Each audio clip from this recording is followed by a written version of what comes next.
Voir. Namaskar. Ce serviteur a la joie de partager. Les versets 301 à 321 du Guru Vachakakovai. Un recueil des enseignements de Sri Ramana Maharshi, rassemblé par son disciple Sri Muruganar.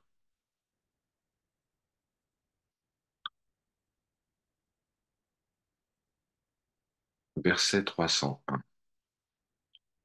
La nourriture donnée par le gourou aux disciples, ce sont des paroles d'instruction éclairantes provenant de sa propre réalisation. La bonne manière de goûter cette nourriture est pour le disciple de demeurer silencieusement en soi dès qu'il les entend.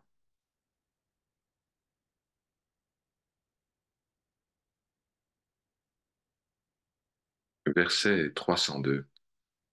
Après avoir offert l'ego, c'est-à-dire l'attachement à cette croyance que je suis le corps, après avoir offert cet ego au gourou silencieux, l'atteinte par le disciple du souvenir du soi est le signe que le gourou a accepté cette nourriture.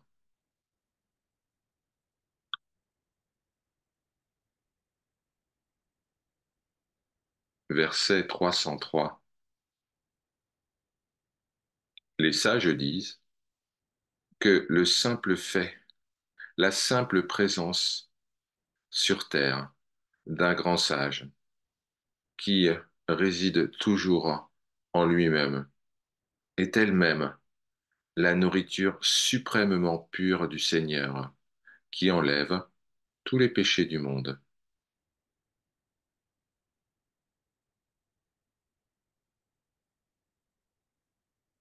Verset 304. L'habitude prise par les disciples de vénérer et d'honorer leur maître n'est, si on y réfléchit, qu'observé comme une formalité extérieure, tout comme l'habitude d'une épouse d'observer extérieurement une révérence appropriée envers son mari.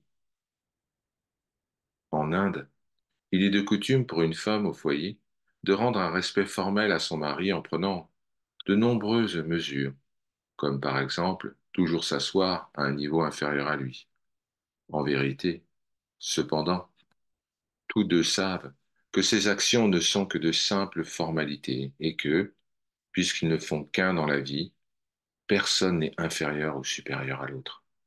De la même manière, le disciple observera les formalités de révérence extérieure envers son maître, même si tous deux savent qu'ils sont, en vérité, un en connaissance.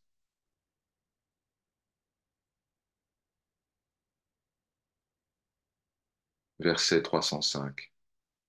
Pour ceux qui pensent constamment au pied de lotus du Maître, qui est la flamme étincelante de la pure connaissance, eh bien, par la grâce du Maître, leur esprit deviendra clair et ils atteindront la pure connaissance appelée Jnana. Jnana, la connaissance, mais véridique.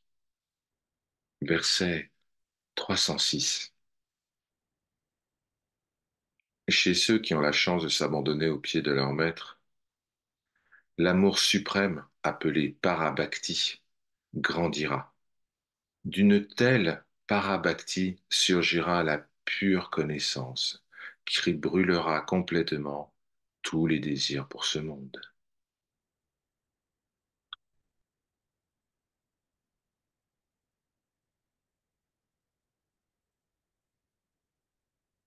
Lorsque Sri Krishna, l'océan de grâce, ayant Arjuna comme interlocuteur, dit: Sachez avec certitude que je vous libérerai de l'esclavage, de tous les types de karma, si vous réalisez ma présence. Eh bien, Il nous conseille d'atteindre notre véritable nature. En réalité, Krishna nous donne à tous des instructions à travers Arjuna, tout comme un orateur parle dans un microphone, bien qu'il s'adresse véritablement à son auditoire.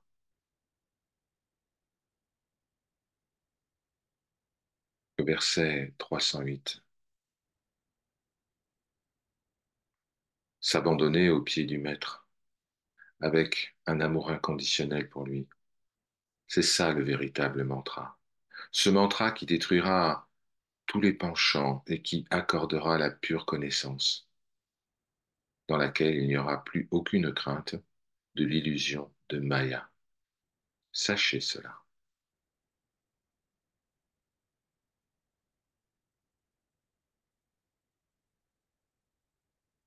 Verset 309.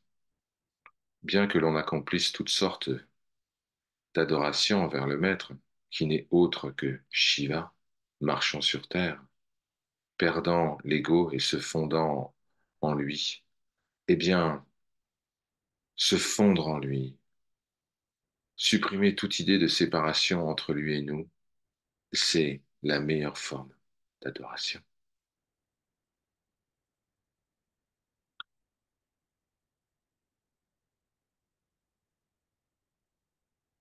Verset 310. La grande illusion, provoquée par l'ego ignorant, crée le sentiment de séparation qui engendre des différences telles que gourou et disciple, Shiva et âme individuelle, etc. L'atteinte, par le cherchant, de l'état de silence où un tel sentiment de séparation ne s'élève jamais est le signe d'obéissance que l'on doit rendre à son maître.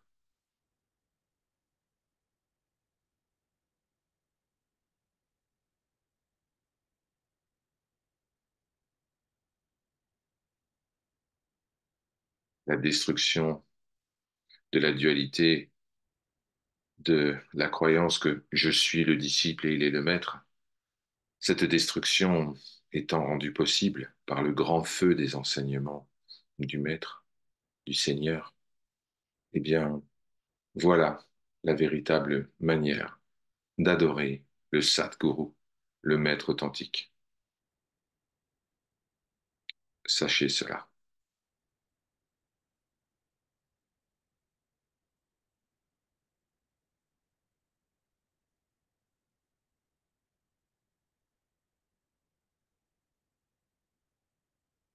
Verset 312. En étant fermement établi dans la connaissance suprême, expérience parfaite, atteinte au moyen de l'enquête intérieure, qui est ce jeu, qui suis-je? Eh bien, cette croyance fausse, je suis le disciple, est complètement détruite. Cela est la bonne façon de servir le maître.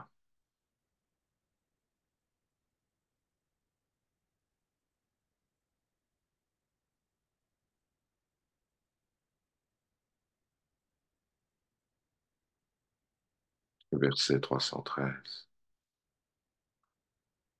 Puisque ce qui est venu sous la forme du maître n'est rien d'autre que le vaste espace omniprésent, lumière étincelante de la pure connaissance, la noble attitude de ne laisser aucune place dans ce vaste espace à l'émergence de la notion d'esprit individuel, voilà, voilà le culte digne d'être rendu au Maître. Sachez cela.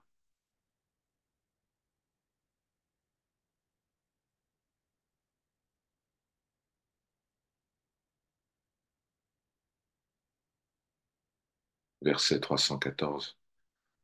Pour un disciple méritant, le culte approprié du Maître consiste à avoir une vision ferme, à travers laquelle le disciple voit l'univers entier comme la forme de son Maître. Sachez cela.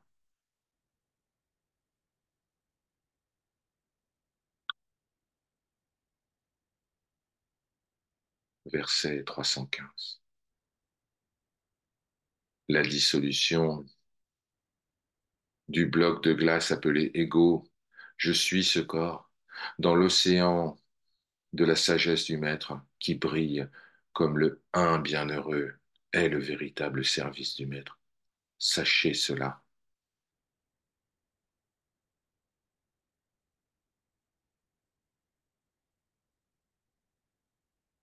Verset 316. Il ne faut jamais laisser place à la vision fautive d'un ego qui va diviser la nature ininterrompue, unique et omniprésente du gourou en plusieurs parties. Eh bien, ne jamais laisser place à cette vision fautive est la meilleure forme d'adoration du Maître, qui brille toujours sans limite.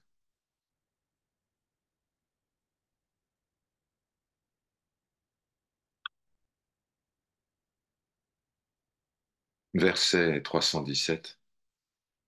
Après avoir abandonné, déposé toute forme de croyance aux pieds du Satguru, il faut éviter le crime abominable de Datta Pahara. Datta Pahara, c'est le crime de reprendre ce qui a déjà été donné. Tant qu'un disciple ressent je suis le corps et ceci est mon corps, il ne peut pas être considéré comme quelqu'un qui s'est déposé aux pieds du maître. Au lieu de cela, il doit être considéré comme quelqu'un qui a volé les choses qu'il a déjà données à un autre. En bref, l'anéantissement de l'ego et l'abandon complet du soi. Et cela seul est le bon service du maître.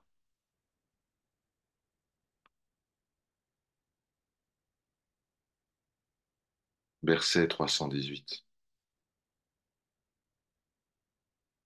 La disparition des méfaits du mental qui a pour conséquence de nous éloigner des pieds du maître et de nous égarer dans le désert ardent des plaisirs sensoriels, eh bien,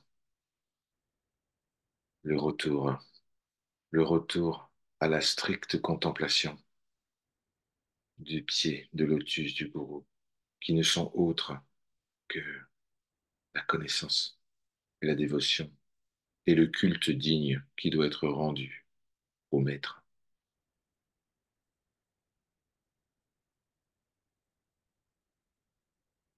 Lorsqu'une âme mûre rencontre pour la première fois son maître, elle ressent immédiatement, même sans aucun effort de sa part, une grande paix dans son cœur et la suppression de tous les désirs. Cela est dû au pouvoir de la grâce qui prévaut en présence du maître. Cette expérience est le signe favorable par lequel on peut savoir que le maître authentique et le disciple ressentent leur essence une. Ce sentiment de paix peut persister en permanence ou temporairement selon le degré de maturité du disciple. Mais, quel que soit le cas, il ne fait aucun doute que c'est le signe que l'on a été placé sous la protection de la grâce du gourou. Dans le cœur des âmes les moins matures, le manque de désir et la paix, autrefois induits par la grâce du gourou, sembleront s'estomper après un certain temps, et l'esprit semblera désirer à nouveau les choses du monde. Mais le disciple ne doit pas se décourager en pensant qu'il a été abandonné par le maître. Tout comme un cerf ne peut jamais s'échapper une fois qu'il a été pris dans la gueule d'un tigre, de même, ceux qui ont été pris par le gourou comme siens ne seront jamais abandonnés, mais seront sûrement sauvés. C'est seulement grâce au maître que tous les penchants mondains cachés dans le cœur du disciple sont maintenant remontés à la surface afin d'être détruits par le pouvoir de discernement qui lui est conféré par le Maître. Car c'est seulement alors qu'il pourra comprendre que la paix ininterrompue se gagne par soi-même. De cette façon, le gourou fait de la paix la propriété du disciple, car jusqu'à ce qu'elle soit ainsi découverte comme étant sa propre nature, le disciple ne peut pas en faire l'expérience en permanence. Par conséquent, l'âme la moins mature est avertie que bien que ses triples désirs soient maîtrisés par la grâce du Maître, Il ne devrait pas s'égarer de nouveau dans le désert ardent des plaisirs sensoriels. Cet effort est décrit ici comme le véritable service au maître. Verset 319. La fusion dans le cœur. Par l'investigation sur la nature de l'ego, qui est une illusion, eh bien, cette fusion dans le cœur est le véritable culte des pieds de lotus du gourou. Le gourou appelé Muna. Muna signifie silence, ce silence qui est au-delà du mental. Puisque le maître n'est rien d'autre que le silence suprême qui est au-delà du mental, toute adoration accomplie par le mental ne conviendra pas. En fusionnant l'esprit dans le cœur, seul le silence prévaut, et c'est le bon moyen par lequel il peut être convenablement adoré.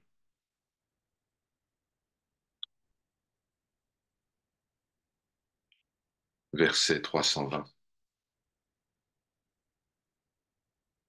Le culte juste des pieds de lotus du gourou, qui brille comme le vaste espace suprême, eh bien, c'est d'éviter la montée et la propagation du nuage sombre de la vision erronée de l'ego, qui, bien que se comportant comme le corps, fait semblant d'être sat, chit, l'existence conscience, le soi.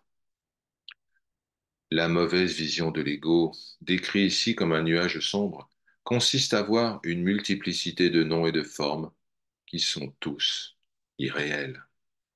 Ce nuage sombre obscurcit ainsi la réalité sans nom et sans forme, qui est la vraie nature du maître. Et donc, la bonne façon d'honorer et de servir le maître est d'empêcher le nuage sombre de se manifester. Verset 321. Même si l'on s'est débarrassé de tous les vices, même si l'on s'est assuré de toutes les vertus, même si on a renoncé à tous ses attachements, même si on a observé toutes les austérités prescrites par les Écritures, peut-on atteindre la félicité éternelle sans rencontrer le Maître? Non, on ne le peut pas. Par sa grâce. Hari Om Tat Sat. Ceci est parole de vérité.